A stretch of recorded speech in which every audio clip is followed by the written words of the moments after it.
আমেরিকার মতো এত শক্তি, যে আমেরিকার গোলাম আছে পৃথিবীতে প্রায় 40টা দেশের মতো। এই পশ্চিমারা যাই বলে এই 40টা দেশ তাই করে। আমেরিকাকে এত ভয় তারা পায়, কিন্তু আমেরিকার সব প্রযুক্তি দুর্বল আল্লাহর ওই সূর্যের তাপের কাছে। সব কিছু ফেল। যে আমেরিকাতে প্রকাশ্যে আজান দেওয়া নিষেধ, সেই আমেরিকার প্রযুক্তি যখন আল্লাহর আগুন নিভাতে ব্যর্থ, সেদিন সেই মোল্লাদেরকে এনে প্রকাশ্যে বলে এখন আজান দাও, তোমাদের অস্ত্র ছাড়া এই আগুন নিভানোর মতো শক্তি পৃথিবীতে পূর্বেও ছিল না, আজও নাই, কিয়ামত পর্যন্ত আল্লাহর বিরুদ্ধে প্রতিবাদ করতে এমন কোন প্রযুক্তি আসতে পারে না, পারবেও না। কথা বলেন ঠিক কিনা? আল্লাহর শক্তি বড় শক্তি।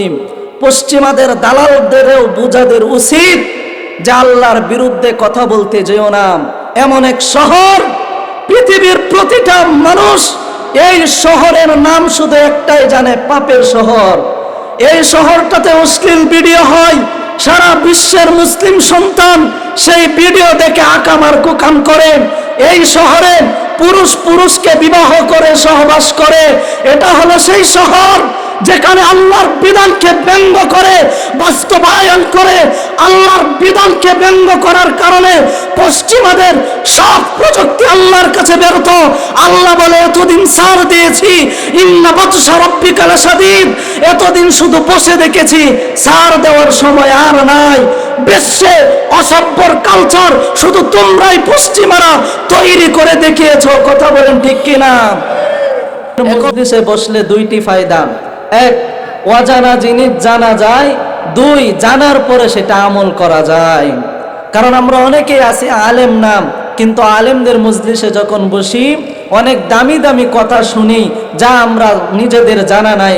আর জানার পর যখন আমরা আমল করব, রাসূল সাল্লাল্লাহু আলাইহি ওয়াসাল্লাম এই জন্যই বললেন, কুন আলিমান, তুমি আলেম হয়ে যাও। যদি আলেম না হতে পারো, আও মুতাআল্লিমান, তুমি তলেবে এলেম হয়ে যাও। এটাও না পারলে তলেবে এলেমের বাবা হয়ে যাও। এটাও যদি না পারো তলেবে এলেমের দাদা হয়ে যাও। এটাও যদি না পারো তলেবে এলেমের নানা হয়ে যাও। এটাও যদি না পারো তলেবে এলেমের চাচা হয়ে যাও। আও মুস্তামিআন, 3 নম্বরে রাসূল বলেন এটাও যদি না পারো 3 নম্বরে আও মুস্তামিআন, তো আলেমদের মজলিসে বসে যাও, যেখানে আলেম ওলামারা এসে কোরআন আর হাদিসের কথা বলবে। 4 নম্বর রাসূল বলেন আও মুহিব্বান, সেটাও যদি না পারো আলেমদেরকে ভালোবাসো। 5 নম্বরে বলেন ওয়ালা তাকুনিল খামিস, তোমরা 5 নম্বর ব্যক্তিদের লাইনে পড়ে যেও না, কারণ ফাতাহলিক 5 নম্বর ব্যক্তিদের লাইনে পড়ে আলেমের বিরুদ্ধে কথা বললে ফাতাহলিক, তোমাদেরকে আল্লাহ দুনিয়া এবং আখিরাতে ধ্বংস করে দিবে। এই জন্য বলেন আলেমদের সাথে আমাদের থাকার দরকার আছে না নাই? এই জন্য রাসূল আকরাম সাল্লাল্লাহু আলাইহি সাল্লাম বললেন আও মুস্তামিআন, আলেমদের মজলিসে বসে যাও, কোরআন আর হাদিসের জ্ঞান সম্পর্কে জানতে পারবা। এই জন্য আশরাফ আলী থানভী রাহমাতুল্লাহ আলাইহি বলেন, আর সেটা জানার পরে তোমরা আমল করতে শুরু করে দিবা। এই জন্য সম্মানিত প্রিয় মুসল্লিয়ানে কেরাম, আমি আপনাদের সামনে কোরআনুল কারীম থেকে একখানা আয়াত তিলাওয়াত করেছি, ছোট্ট আয়াত। আর রাসূল আকরাম সাল্লাল্লাহু আলাইহি ওয়াসাল্লামের অগণিত হাদিস থেকে ছোট্ট একটা হাদিস পাঠ করেছি। এই ছোট্ট হাদিস আর কোরআনের অল্প আয়াত সামনে রেখে আজকের আলোচনা। কোরআনুল কারীমের ভিতর আল্লাহ তাআলা কি বলতেছেন? আল্লাহ তাআলা বলেন, ওয়াত্তাকু ইয়াওমান তুরজাউনা ফীহি ইলাল্লাহ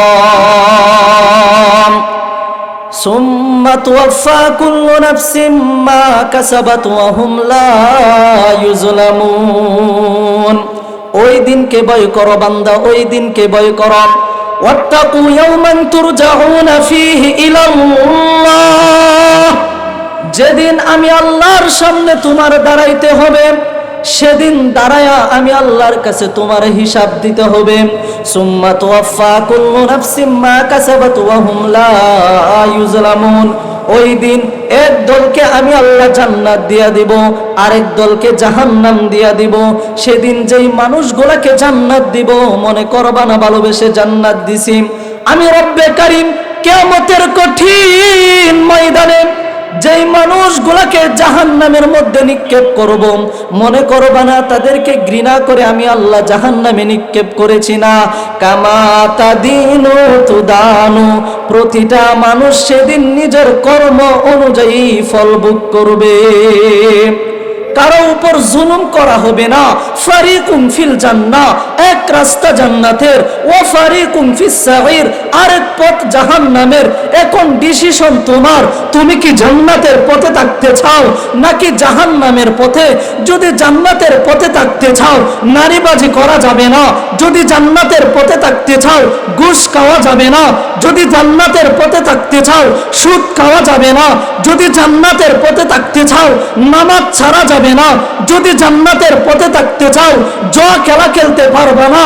এটাই হলো তোমার ডিসিশন।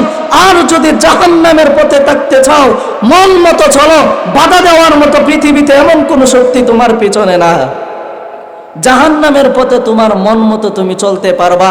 এতে মনে করবা না তোমার রিজিকও আল্লাহ বন্ধ করে দিবে না। রিজিক যদি জাহান্নামের পথে মানুষ থাকলে আল্লাহ বন্ধ করে দিত, তাহলে কাফের আর বেঈমানরা কখনো পৃথিবীতে থেকে রিজিক পাইতো না। কথা বলেন ঠিক কিনা? এই জন্য আল্লাহ তাআলা আপনাকে আমাকে রিজিক দেন, আল্লাহ তাআলা আপনার আমার উপর দয়া করেন। কিন্তু সর্বশেষ তামান্না কি? আল্লাহ বলেন, কুল ইয়া ইবাদিয়াল্লাযীনা আসরাফু আলা আনফুসিহিম লা তাকুনাতু মির রাহমাতিল্লাহ। আমি তো তাকিয়ে আছি আমার বান্দার জবানের দিকে।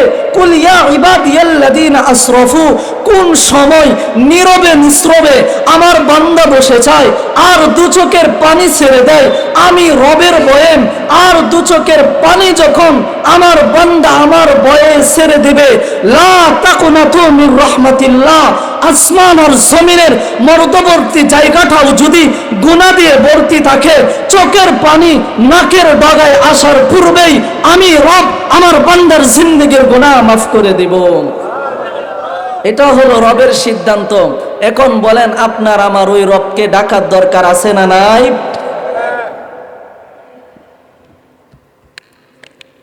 সেই রবের সামনে আমাদের কিয়ামতের দিন দাঁড়াইতে হবে।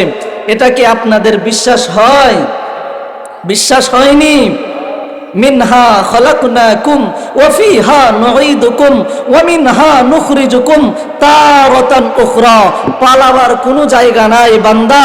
তোমাকে আমি মাটি থেকে তৈরি করেছি, আবার মাটির ঘরে নিয়ে আসব।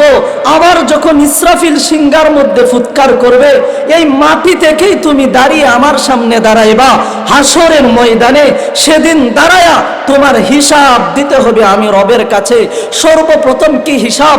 রাসূল আকরাম সাল্লাল্লাহু আলাইহি ওয়াসাল্লাম বলেন, বুখারীর বর্ণনা, আউয়ালু মা ইউহাসাবু বিহিল আবদু ইয়াউমাল কিয়ামাতিস সালাহ। দাঁড়াও কিয়ামতের দিন, সর্বপ্রথম আমি রবের কাছে তোমার কাছে যে হিসাবটা আমি রব চাইব বান্দা, সেটা হলো সালাতের হিসাব। হিসাব দাও, এরপরে তুমি জান্নাতে যাও। এভাবে প্রতিটা বিষয়ের হিসাব আল্লাহর আদালতে আপনার আমার দাঁড়াইতে হবে। আর হাসরের ময়দান মিকদারুহু 50,000 সানা, দুনিয়ার দিনের মতো নয়। 36,000 বছর পর্যন্ত হাসরের ময়দানে দাঁড়ায়া মানুষ হিসাব দেবেন। আর কেমন হবে? মিকদারু 50,000 সানা, হাসরের ময়দানের একদিন দুনিয়ার 50,000 বছরের সমান হবে। এখন চিন্তা করেন, সেদিন দাঁড়ায়া মানুষ হিসাব দেবে। মানুষ 10 মিনিট দাঁড়ায়া থাকতে ভালো লাগে না, 50 মিনিট দাঁড়ায়া থাকতে ভালো লাগে না, ক্লান্ত হয়। গাড়ি যদি কোনো জায়গায় গিয়ে 10 মিনিট দাঁড়ায়া থাকে সহ্য হয় না। আর গাড়ি যদি চলন্ত থাকে, সময় যদি আরো 50 মিনিট বেশিও লাগে, কষ্ট হয় না। কিন্তু দাঁড়ায়া থাকলে কষ্ট হয়। হাসরের ময়দানে মানুষ যখন হিসাব দিবে, 36,000 বছর পর্যন্ত দাঁড়ায়া থাকা, এটা কি আরাম না কষ্ট? কষ্ট। এই জন্য তিরমিজির হাদিস, রাসূল আকরাম সাল্লাল্লাহু আলাইহি সাল্লাম বলেন, তোমরা আল্লাহর কাছে বেশি বেশি দোয়া করো, আল্লাহুম্মা আহিনি মিসকিনান ওয়া আমিতনি মিসকিনান ওয়াহশুরনি ফি জুমরাতিল মাসাকিন ইয়াউমাল কিয়ামা। আল্লাহুম্মা আহিনি মিসকিনান, হে আমার রব, আমাকে দুনিয়াতে যতদিন হায়াত দিবেন মিসকিন অবস্থায় দিবেন। ওয়া আমিতনি মিসকিনান, মিসকিনের সাথে মিসকিন অবস্থায় আমার মৃত্যু দিবেন। ওয়াহশুরনি ফি জুমরাতিল মাসাকিন, আমার হাসরটা মিসকিনদের সাথে হাসরের ময়দানে করায়েন ইয়াউমাল কিয়ামা, কিয়ামতের দিন। কারণ হাদিসের ব্যাখ্যায় আসছে, মুহাদ্দিসিনে কেরাম লিখেন, একজন ধনী ব্যক্তির 40 বছর পূর্বে একজন মিসকিন ব্যক্তি আল্লাহর জান্নাতে প্রবেশ করবে। এই জন্য রাসূল আকরাম সাল্লাল্লাহু আলাইহি সাল্লাম বললেন, তোমরা আল্লাহর কাছে দোয়া করো সেদিনের হিসাবটা যেন সহজ হয়। আল্লাহুম্মা হাসিবনি হিসাবান ইয়াসীরা। মুসলিম শরীফের বর্ণনা, রাসূল আকরাম সাল্লাল্লাহু আলাইহি সাল্লাম নিজে দোয়া করতেন, আল্লাহুম্মা হাসিবনি হিসাবান ইয়াসীরা, হে আমার রব, এই কিয়ামতের ময়দানের হিসাব আপনি আমার সহজ করে দিয়েন। একজন পয়গম্বর মুহাম্মদুর রাসূলুল্লাহ, জিনার মর্যাদা এত বেশি, সকল নবীদের চেয়েও মর্যাদাবান তিনিও আল্লাহর কাছে দোয়া করতেন যে আল্লাহ, আপনি হাসরের ময়দানের হিসাব আমার সহজ করে দেন। তাহলে হিসাব আপনার আমার কোন পর্যায়ে আছে একটু ভাবেন। হাসরের ময়দানে, কিয়ামতের ময়দানে মানুষের আধ হাত উপরে থাকবে সূর্য। বলেন কতটুকু দূরত্বে থাকবে? আধ হাত উপরে। এরপরে সূর্য এখন হাজার হাজার মিলিয়ন মিলিয়ন কিলোমিটার দূরে অবস্থান আছে। এরপরেও সূর্যের মুখ জমিনের দিকে আল্লাহ দেয় নাই, সূর্যের মুখ উপরের দিকে, শুধুমাত্র সূর্যের ফিটটা জমিনের দিকে। এখন ভাবেন, সূর্যের ফিটটা জমিনের দিকে, আর এই ফিটের তাপে যদি আমেরিকার মতো শহর পুরে ছাই হয়ে যায়, যেদিন আদাত উপরে থাকবে এই সূর্য আর মুখটা থাকবে নিচ দিকে ফিরানো, সেদিন আপনার আমার অবস্থাটা কেমন হবে চিন্তা করুন। ভয়াবহ অবস্থা। হাদিসের বর্ণনা, রাসূল বলেন, মানুষের অবস্থাটা তো এমন হবে, মানুষের মাথা বাতের মারের মতো টকবক টকবক করে জমিনের মধ্যে পড়তে থাকবে, কিন্তু জমিন তো আর জমিন থাকবে না, সূর্যের তাপে জমিন তামায় রূপান্তর হয়ে যাবে। এমন ভয়াবহ অবস্থা, জায়গা নাই, মানুষ শুধু জায়গার আশায় থাকবে। জায়গা একটা জায়গায় শুধু আছে, কিন্তু সকলকেই আল্লাহ ওই জায়গার মধ্যে জায়গা দিবে না। রাসূল আকরাম সাল্লাল্লাহু আলাইহি সাল্লাম বলেন, এই ভয়াবহ দিনে শুধুমাত্র 7 শ্রেণীর মানুষ পৃথিবীতে এমন আছে যাদেরকে আল্লাহ তাআলা সেদিন আরশে আজিমের নিচে ছায়া দান করবেন। বলি সুবহানাল্লাহ। এই 7 শ্রেণীর মানুষ কারা জানার দরকার আছে না? জোরে বলেন। জানার পরে কি আমল করবেন না? এই 7 শ্রেণীর মানুষের মধ্য থেকে এক শ্রেণী হইলেও দুইটা রাখেন, কারণ ওই ভয়াবহ দিন যেদিন জায়গা কোথাও থাকবে না, হতে পারে এক শ্রেণীর কাতারে থাকার কারণে রাসূলের হাদিস মিথ্যা নয়, ওয়ামা ইয়ানতিকু আনিল হাওয়া ইন হুয়া ইল্লা ওয়াহী ইউহা। আমি রব যা চাই আমার রাসূলের জবান দিয়ে তো তা আসে। আমার রাসূল বলছেন, সাবআতুন ইউজিল্লুহুমুল্লাহ ফি জিল্লিহি ইয়াওমা লা জিল্লা ইল্লা জিল্লুহু। ও আবু হুরায়রা শুনো, সেদিন শুধুমাত্র 7 শ্রেণীর মানুষকে আল্লাহ আরশে আজিমের নিচে ছায়া দান করে দিবেন।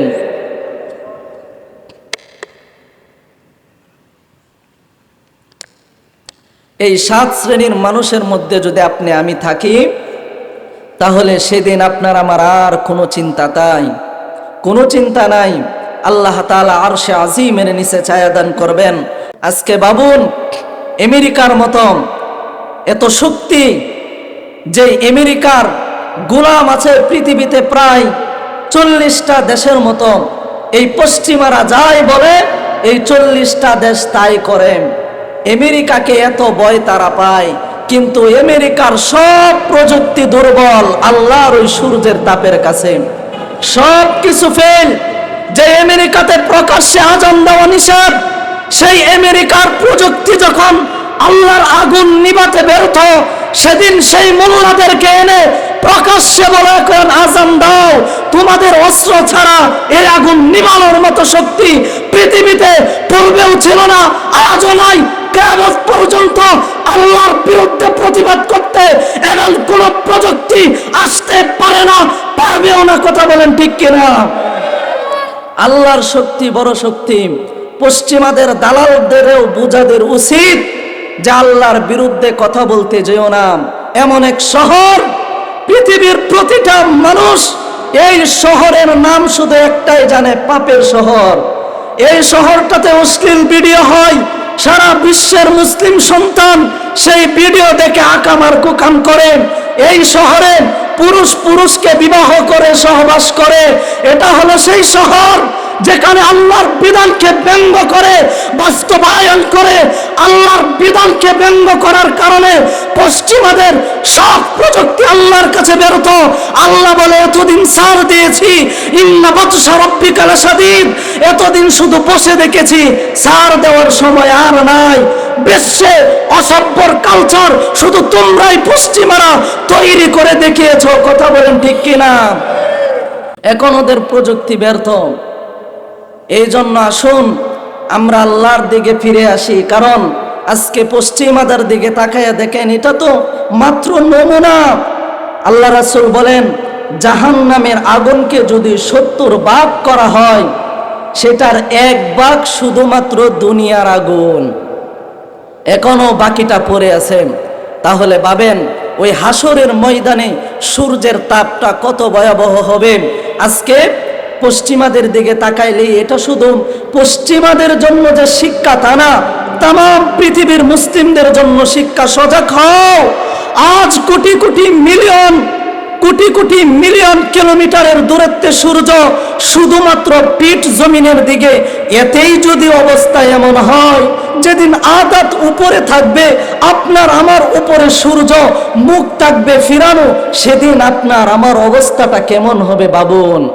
এই জন্য রাসূল আকরাম সাল্লাল্লাহু আলাইহি সাল্লাম বললেন, আবু হুরায়রা শুনো, সাবআতুন ইযিল্লুহুমুল্লাহ ফি জিল্লিহি ইয়াওমা লা জিল্লা ইল্লা জিল্লুহু। কিয়ামতের ময়দানে শুধুমাত্র আল্লাহ 7 শ্রেণীর মানুষকে আরশে আজিমের নিচে ছায়া দান করবেন। জবান খুলে বলি সুবহানাল্লাহ। 1 নাম্বার, রাসূল আকরাম সাল্লাল্লাহু আলাইহি ওয়াসাল্লাম বললেন, বুখারী শরীফের 660 নম্বর হাদিস, আল্লাহর নবী 1 নম্বরে বললেন, আল ইমামুল আদিল। 1 নম্বর যারা ন্যায় পরায়ণ শাসক হবে, ন্যায় পরায়ণ শাসককে আল্লাহ কিয়ামতের ময়দানে আরশে আজিমের নিচে ছায়া দান করে দিবেন। ন্যায় পরায়ণ শাসক। মুহাদ্দিসিনে কেরাম এই হাদিসের ব্যাখ্যায় অনেক ব্যাখ্যা আনেন। তার মধ্যে একটা বলি, দেশ যারা শাসন করে, অর্থাৎ প্রাইম মিনিস্টার, প্রধানমন্ত্রী যারা, তারাও একজন শাসক। যিনি একটা শহর কন্ট্রোল করে, একটা শহরের এমপি, তিনি ওই শহরের শাসক।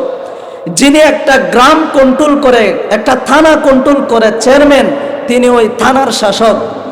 যিনি একটা গ্রাম কন্ট্রোল করে, একজন মেম্বার, তিনি ওই গ্রামের শাসক। একজন স্বামী ঘরের মধ্যে সব কিছু নিয়ন্ত্রণ করে, হাদিসের ব্যাখ্যায় আসছে এই স্বামীটা হলো ওই ঘরের শাসক। একজন ভাই সংসার পরিবেশন করে, এই ঘরের শাসক তাহলে ওই ভাই। তাদেরকেও বলা হয়েছে সেই প্রতিটা কর্ম অবস্থায় প্রতিটা শাসক যদি ন্যায়পরায়ণ হয়, অর্থাৎ বাবাও যেন প্রতিটা সন্তানের সাথে ন্যায়পরায়ণ শাসক হিসেবে যোগ্য হয়, সন্তানকে জায়গা দেয়, মেয়েকে দেয় না, সন্তানকে অনেক কিছু, ছেলেকে অনেক কিছুর খাবার খাওয়ার টাকা দেয়, মেয়েকে দেয় না, ইনসাফ নাই। আরে স্ত্রী দুইটা, এক স্ত্রীকে দেখে আরেক স্ত্রীকে দেখে না, অর্থাৎ ইনসাফ নাই। ন্যায়পরায়ণ শাসক তো বলা হয় তাদেরকে, সে রাষ্ট্রনায়ক হোক, সে এমপি নায়ক হোক, যে হোক না কেন, সে স্বামী হোক, বাবা হোক, প্রতিটা কর্মস্থলের শাসক হিসেবে সে যদি ন্যায়পরায়ণ শাসক না হয়, হাসরের ময়দানে সে আরশে আজিমের নিচে ছায়া পাবে না। আর দেশ রাষ্ট্রনায়ক হিসেবে, প্রধানমন্ত্রী হিসেবে কেমন শাসক দরকার? আল্লাহ তাআলা এটাও কুরআনুল কারীমের ভিতর বললেন। সূরাতুল হজ 42 নম্বর আয়াতে আল্লাহ তাআলা বলেন, আল্লাযীনা ইম্মাক্কান্নাহুম ফিল আরদি আকামুস সালাহ ওয়া আতাউয যাকাহ ওয়া আমারু বিল মা'রুফি ওয়া নাহাউ আনিল মুনকার। আল্লাহ তাআলা বলেন, পৃথিবীতে পাঠানোর পর আমি আল্লাহ যাদেরকে শাসক বানাইলাম, অর্থাৎ প্রধানমন্ত্রী হওয়ার মতো ক্ষমতা আমি আল্লাহ দিলাম, প্রধানমন্ত্রীর ক্ষমতার মধ্যে বসে গেল। বসার পরে তার উপর আমি আল্লাহর এক নাম্বার দায়িত্ব ওয়া আকামুস সালাহ, রাষ্ট্রীয়ভাবে সালাত কায়েমের আদেশ দিতে হবে। 2 নাম্বার ওয়া আতাউজ যাকাত, রাষ্ট্রীয়ভাবে যাদের যাকাত দেওয়া ফরজ, যাকাত যেন আদায় হরে কঠোর নিয়ম রাষ্ট্রীয়ভাবে করতে হবে। 3 নাম্বার ওয়া আমারু বিল মারুফ, সৎ কাজের আদেশ রাষ্ট্রীয়ভাবে করতে হবে। 4 নাম্বার আল্লাহ তাআলা বলেন ওয়া নাহাউ আনিল মুনকার, অসৎ কাজের নিষেধ রাষ্ট্রীয়ভাবে করতে হবে। যে সুদ খাওয়া আমি আল্লাহ হারাম করেছি, রাষ্ট্রীয়ভাবে এটার লাইসেন্স দেওয়া যাবে না। যেই মদ খাওয়া হারাম আমি আল্লাহ করে দিয়েছি, এটার লাইসেন্সও রাষ্ট্রীয়ভাবে কখনো দেওয়া যাবে না। কথা বলেন ঠিক কিনা? এই 4 গুণ যেই বাদশার মধ্যে থাকবে, রাসূল আকরাম সাল্লাল্লাহু আলাইহি সাল্লাম বলেন আল ইমামুল আদিল, তাকেই বলা হয় ন্যায়পরায়ণ শাসক। আর এই ন্যায়পরায়ণ শাসককে আল্লাহ সেদিন আরশে আজিমের নিচে ছায়া দান করে দিবেন।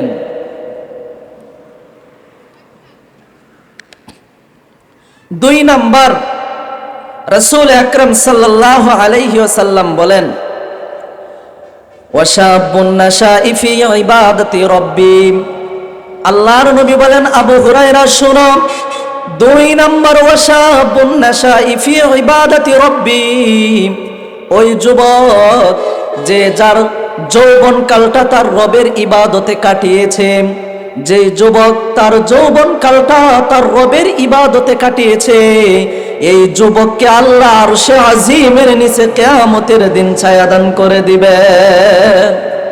যুবক ভাইরা, এখন চিন্তা করুন, আপনার আমার যৌবন কোথায় বিলিয়ে দিচ্ছি?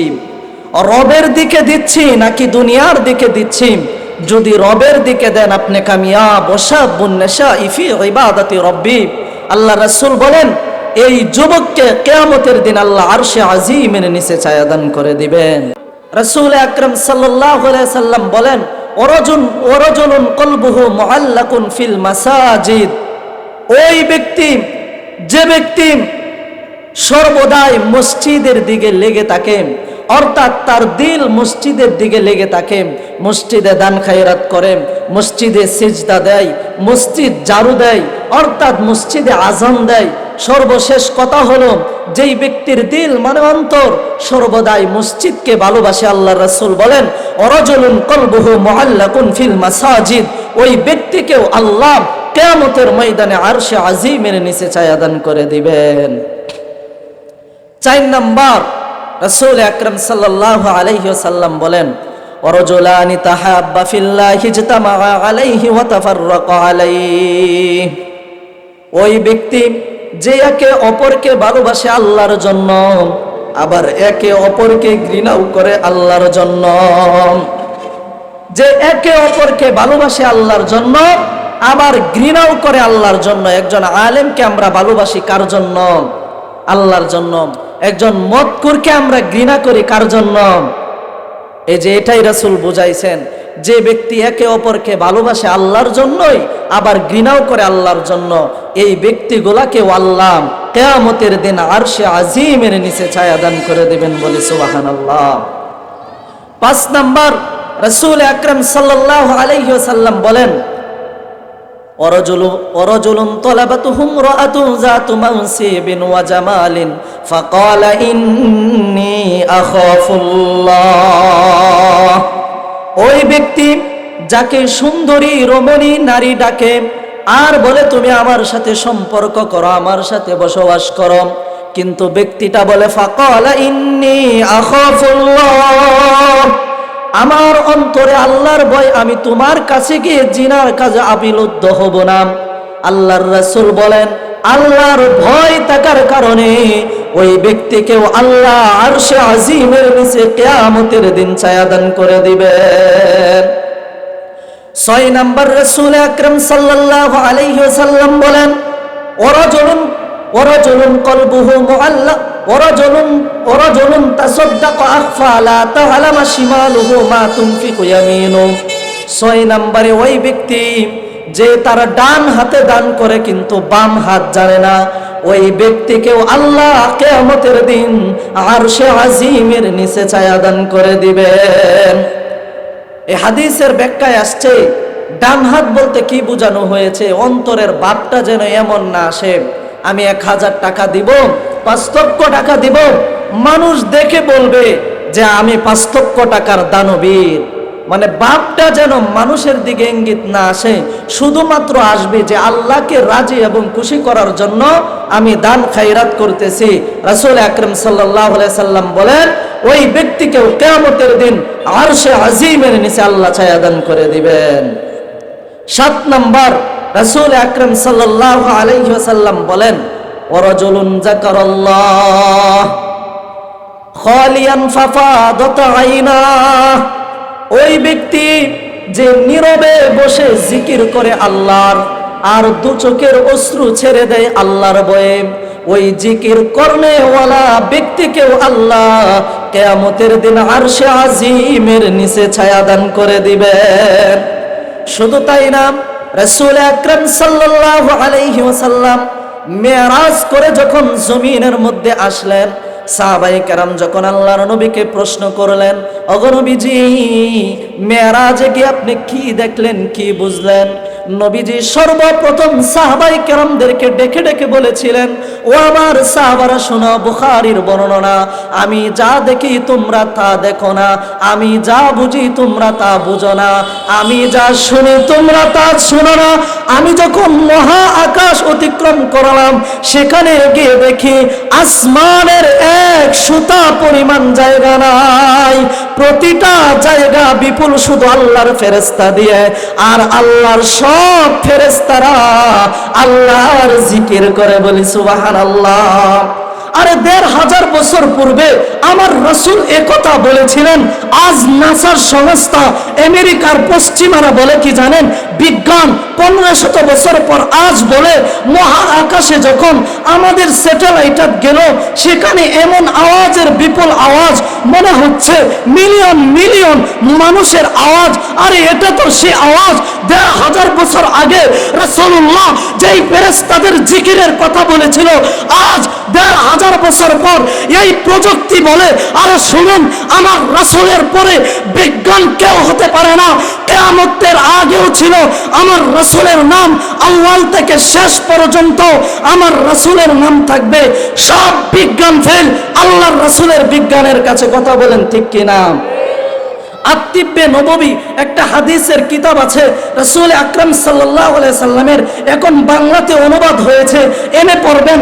আত্তিব্বে নববী কিতাব যখন পড়বেন, মনে করবেন মুহাম্মদুর রাসূলুল্লাহ তো ছিল বিশ্ব ডাক্তার, একজন যৌন সমস্যার সমাধান দেওয়ার প্রতিটা বর্ণনা আত্তিব্বে নববীতে আছে। একজন ব্যক্তির সন্তান না হওয়ার কারণ কি কেলে আবার হতে পারে, আত্তিব্বে নববীতে আছে। একজন মানুষের শরীরের গ্যাস কিভাবে শেষ হবে, আত্তিব্বে নববীতে আছে। একজন মানুষের শরীরের অ্যালার্জি কিভাবে শেষ হবে, আত্তিব্বে নববীতে আছে। আত্তিব্বে নববী হাদিসের কিতাব পড়লে মনে হবে মুহাম্মদুর রাসূলুল্লাহ ছিল সর্বশ্রেষ্ঠ সর্বশ্রেষ্ঠ বিজ্ঞানীদের বিজ্ঞান। কথা বলেন ঠিক কিনা? এই জন্য আসুন রাসূল আকরাম সাল্লাল্লাহু আলাইহি ওয়াসাল্লামকে ফলো করি। রাসূল আকরাম সাল্লাল্লাহু আলাইহি ওয়াসাল্লাম আপনার আমার ফলো। নেইমার আর মেসি তো হতে পারে না। একজন ডাক্তার বলেন, খ্রিস্টান ডাক্তার কি বলে জানেন? এক আমেরিকার খ্রিস্টান বলে, ও মুসলিম, তোমরা কত দামি তা তোমরা জানো না। আমি নবী ঈসাকে স্মরণ করি। আরে বাইতুল আকসা মেরাজেতে তোমাদের নবী ছিল আকসার ইমাম। আমার নবী ঈসা থেকে পূর্বের সকল নবী ছিল মুক্তাদি, আর মুহাম্মদুর রাসূলুল্লাহ মুসলিমদের নবী ছিল ইমাম। বলি সুবহানাল্লাহ। একজন খ্রিস্টান এই ডাক্তার বলে, হে মুসলিমদের যুবক শুনো, amazing figure and fighter, look at me, there is no God but Allah, Muhammad is the messenger of Allah. তোমার তো অলরাউন্ডার নেইমার আর মেসি হতে পারে না। তোমার চুলের কাটিং কেন নেইমার আর মেসির মতো হবে? কারণ তোমার আদর্শ তো নেইমার আর মেসি না। এক খ্রিস্টান ডক্টর বলে, তোমার আদর্শ আল্লাহর দেওয়া বার্তাবাহক মুহাম্মদুর রাসূলুল্লাহ। কথা বলেন ঠিক কিনা? মুহাম্মাদুর রাসূলুল্লাহ আপনার আমার বার্তাবহক। শুধু তাই না, মুহাম্মাদুর রাসূলুল্লাহর আদর্শই আপনার আমার। কারণ পূর্বের কোন নবীর চারিত্রিক সার্টিফিকেট আল্লাহ কোরআনে দেয় নাই, মুহাম্মাদুর রাসূলুল্লাহর চারিত্রিক সার্টিফিকেট আল্লাহ কোরআনে দিয়েছেন। ওয়া ইন্নাকা লাআলা খুলুকিন আযীম। হাবিব, আপনার চরিত্র উত্তম চরিত্র, আপনার চরিত্র পবিত্র একটা চরিত্র। পূর্বের কোন নবীর চরিত্রের সার্টিফিকেট আল্লাহ কোরআনে দেয় নাই, আমার নবীর চরিত্রের সার্টিফিকেট আল্লাহ কোরআনে দিয়েছে। মুসলমান, এরপরেও শাহজালালের পবিত্র বাংলায় এমন কিছু রাম আর বাম আছে, পশ্চিমাদের দালাল আমার নবীর চরিত্রে কালিমা রূপায়ণ করতে চাই। পরিষ্কার ভাষায় বলে দিতে চাই, আমার নবীর বিরুদ্ধে কোন কথা আশিক রাসূল মুসলিম কখনো মানবে না, মানবে না, মানতে পারে না। কথা বলেন ঠিক কিনা? সব দল নির্বিশেষে আপনার যা মন চাই দল করেন, এগুলো আমাদের মতভেদ নাই। কিন্তু আমাদের নবীর বিরুদ্ধে কথা বললে আমাদের আফসোস আছে। কথা বলেন ঠিক কিনা? লা ইউমিনু আহাদুকুম হাত্তা আকুনা আহাব্বা ইলাইহি মিন ওয়ালিদিহি ওয়া ওয়ালাদিহি ওয়ান নাসি আজমাইন। ও উমর, তুমি কি মুত্তাকি আর ঈমানদার হতে চাও? নাম ইয়া রাসূলুল্লাহ, হে আল্লাহর রাসূল। ও উমর, তাহলে তোমার জীবনের চেয়ে, তোমার বিবি বাচ্চা, তোমার ধন সম্পদ সব কিছুর চেয়ে আমি রাসূলকে ভালোবাসো। সব কিছু এক পাল্লায়, আমার নবীর প্রতি ভালোবাসা আরেক পাল্লায়। নবী নিয়ে কোনো ভেদাভেদ পূর্বে সাহাবায়ে কেরাম মানে নাই, কিয়ামত পর্যন্ত আহলেওয়ালা আশিক রাসূলরাও কখনো মানবে না, মানতে পারে না। কথা বলেন ঠিক কিনা? সেই রাসূলুল্লাহ আপনার আমার আদর্শ। রাসূল আকরাম সাল্লাল্লাহু আলাইহি সাল্লাম আপনাকে আমাকে কিছু মেসেজ দিয়েছেন। যেমন এখন রজব মাস চলে যাচ্ছে, এই রজব মাস আসলে আল্লাহ রাসূল দোয়া করতেন, আল্লাহুম্মা বারিক লানা ফি রজব ওয়া শাবান ওয়া বাল্লিগনা রমাদান। আল্লাহ রজব থেকে শাবান, এরপরে রমাদান, রমজান পর্যন্ত আমার হায়াত বৃদ্ধি করে দেন। রমজানের প্রতিটা আমলের নেকি নিয়া এর পরে কবরে যাইবার তৌফিক দান করেন। এই আমল করবেন এখন থেকে। কেন? রমজানের রোজার কত ফজিলত, সেদিকে যাব না। শুধুমাত্র একটা রোজার ফজিলত বলি। তিরমিজি শরীফের 2353 নম্বর হাদিস, রাসূল আকরাম সাল্লাল্লাহু আলাইহি সাল্লাম বলেন, মা মিন আবদিন ইয়াসুমু ইয়াওমান ফি সাবিলিল্লাহ ইল্লা বা'দাল্লাহ বিযালিকাল ইয়াওমি ওয়াজহাহু আনিন নারি 70 খরিফা।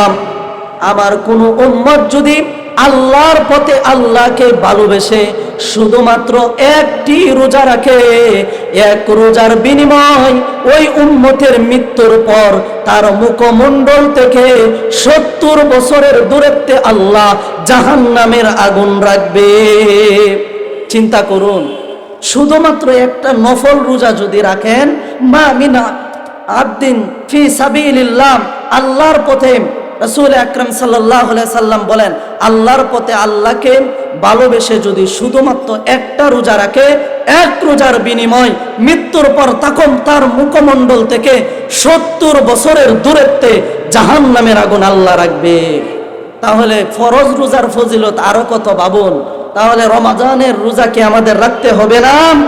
জোরে বলেন। আল্লাহ আমাদের সকলকে রাখার তৌফিক দান করুক। সকলেই বলে আমিন। আমার ভাই অনেকক্ষণ ধরে বসে আছেন, একজন শাইখুল হাদিস মানুষ, উনি দোয়া করি আল্লাহ আমার ভাইকে দীর্ঘ নেক হায়াত দান করুন। ওনাকে রেখে আলোচনা করলাম ক্ষুদ্র জ্ঞানে। যদি ভুল ভ্রান্তি হয়ে থাকে ক্ষমার দৃষ্টিতে দেখবেন। যে কথাগুলো বললাম, আল্লাহ আমাকে আপনাকে সকলকে সেই কথাগুলোর উপর আমল করার তৌফিক দান করুক। সকলে বলে আমিন। ওয়া আখিরু দাওয়ানা আনিল হামদুলিল্লাহি রাব্বিল আলামিন। আসসালামু আলাইকুম ওয়া রাহমাতুল্লাহ।